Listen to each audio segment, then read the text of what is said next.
తన పేరు రాణి అండి. తను రీసెంట్గా 5 పిల్లలకి మమ్మీ అయ్యింది. తనకి బిర్యానీ అంటే చాలా ఇష్టం.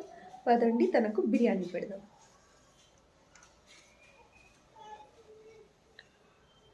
వాన పడుతుంది, వెదర్ కూడా బాగాలేదు. ఇప్పుడు నేను తనను పిలుస్తాను. రాణి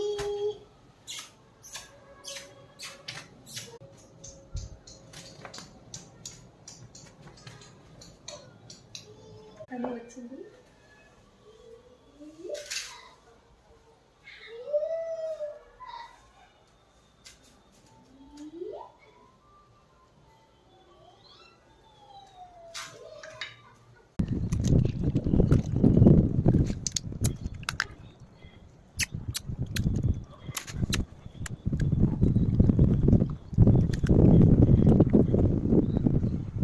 మెసేజ్ ఏంటంటే ప్రాణులకి హెల్ప్ చేయండి.